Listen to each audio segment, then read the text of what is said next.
What kind of silence gathers when fire becomes a whisper in the night? What shadows creep when the kitchen, meant for bread, broth, and nourishment, hides a secret hotter than its flames?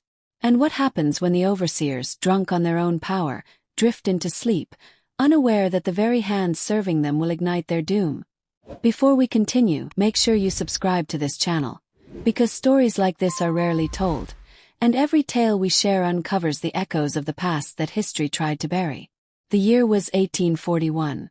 The setting: Savannah, Georgia, a city draped in Spanish moss, its streets lined with cobblestones that carried both whispers of grace and groans of torment. Behind the grandeur of the planters' mansions stretched the dark quarters of the enslaved. There, in shadows cast by candle and iron, lived a woman whose name the records would barely remember, but whose act of defiance would blaze across whispered lore. Her name was Evelyn. She worked in the kitchens of the plantation's main house. By day, Evelyn's hands stirred stews, kneaded dough, scrubbed copper pots until they gleamed like mirrors. By night, those same hands trembled, not from weakness, but from the weight of unspoken rage. The overseers, 30 men who haunted the fields and enforced the will of the master, treated the enslaved as nothing more than shadows to be whipped, voices to be silenced, bodies to be spent. Their cruelty was a rhythm that echoed at dawn and at dusk. The crack of the whip, the barking of orders, the jeers of drunken laughter. Evelyn had watched it all. She had served them their suppers while hearing the cries of the beaten outside. She had scrubbed their spilled brandy off the wooden floors while mothers in the quarters buried their stillborns in the cold soil. But it was not one act of cruelty alone that planted the seed in Evelyn's heart. It was the accumulation, the endless pile of indignities that pressed on her chest until she could scarcely breathe. It was the night they dragged her brother, barely 16, into the barn and lashed him until his back resembled raw meat. It was the morning they forced her to keep cooking while her friend, Dinah, was hanged from the oak as a warning. It was the laughter above all, the laughter of men who drank, cursed, and played cards as though no one else's blood mattered. And in that laughter, Evelyn found her answer. The kitchen was her domain. It was where fire lived, where heat breathed. The overseers trusted her food, her drink. They trusted her presence in silence, never imagining that the one who bowed her head as she served might one day raise her hand against them. And so, Evelyn began to watch, measure, to count the moments between their drunken songs and their slumber. She memorized where they laid their boots by the door, where their coats hung, where their pistols rested, loaded but forgotten as ale clouded their eyes. Every evening she kept her silence, and every night she whispered to the flames. The embers spoke to her, red and alive, like restless spirits waiting for command. In their glow, Evelyn saw not just destruction but cleansing. Outside, Savannah carried on in its brittle elegance. Church bells rang. Carriages clattered.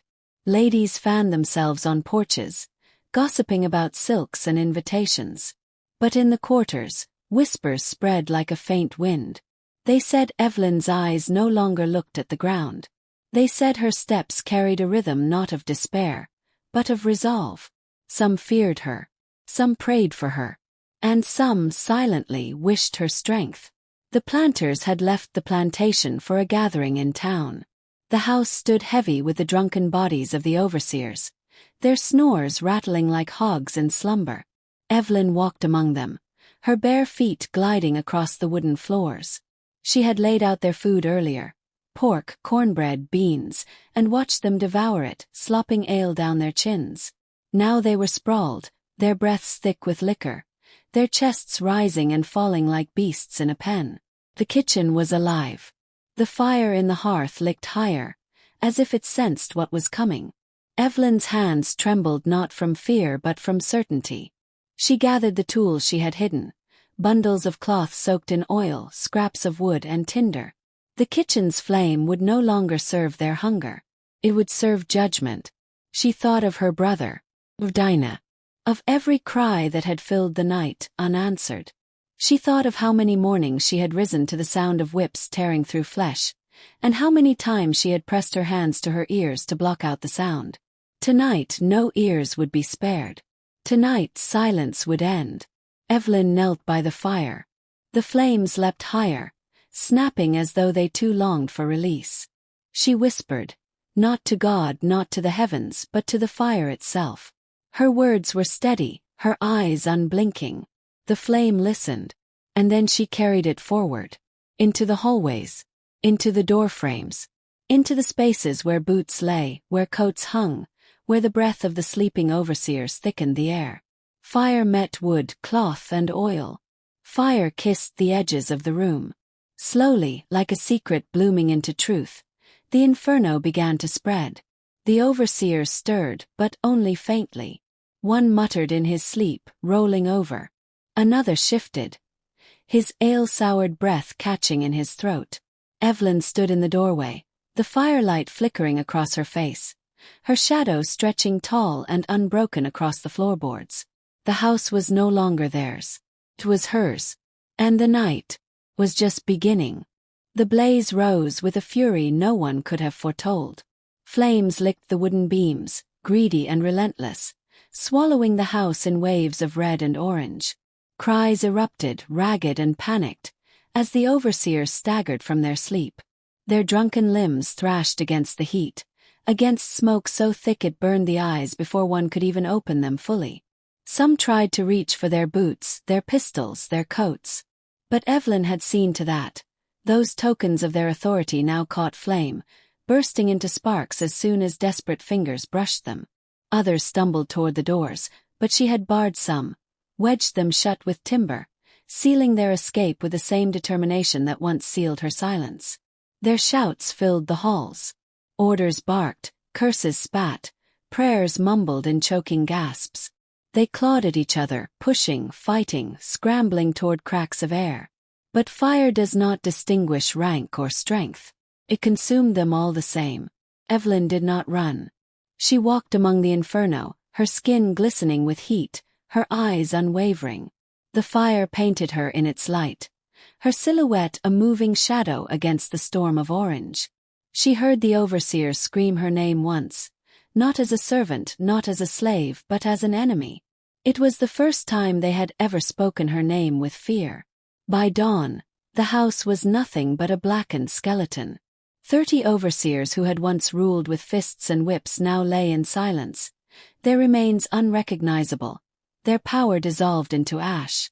The city of Savannah awoke not with the gentle toll of the morning bells, but with a column of smoke stretching into the sky. People gathered in the streets, whispering of God's wrath, of curses, of rebellion. Whispers traveled faster than flames, winding through alleys, seeping into parlors. By noon, everyone had heard. The great plantation overseers had perished in the night, their deaths bound to fire and fury. And with those whispers came suspicion. The enslaved in the quarters avoided one another's eyes. Some carried their daily tasks as though nothing had changed, yet their hearts raced in their chests. Others trembled openly, certain that discovery would lead to a reckoning more brutal than any before. They spoke Evelyn's name in hushed tones, some with reverence, some with terror. She was no longer just the kitchen slave. She was the flame-bearer, the one who had defied death and brought it upon others. The masters, still returning from town, found their home in ruins, their overseers charred and unburied. Their faces darkened with fury. Their wives wailed. Their neighbors muttered warnings about uprisings, about the dangers of letting the enslaved live too close, breathe too freely.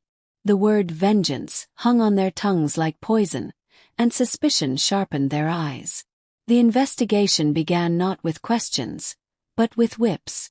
Men scoured the quarters, dragging bodies into the dirt, demanding answers. Who lit the fire? Who planned this inferno? Every face was studied. Every silence condemned. Blood spilled, but truth did not. And Evelyn? She remained unbroken. Her hands carried pots, her eyes lowered. No one imagined she could walk with such calm after so much ruin. No one saw the fire still dancing quietly behind her gaze. To the masters, she was still a cook, still bound to the duties of the kitchen. To those who whispered in the shadows, she was something far greater. But unease grew like ivy. The survivors, the neighboring planters, the townsfolk, even the enslaved, could not look at Evelyn without shivering. Some said she had struck a bargain with spirits in the flames, that no human could walk through fire and emerge without a mark. Others said she carried no fear because she had already seen death up close, held it in her hands. Nights in Savannah grew restless. The bells of the churches tolled with more urgency. Patrols were doubled. Lanterns burned longer, guarding against shadows. And still, Evelyn moved quietly, her presence both unnoticed and unforgettable. The overseers had ruled with whips.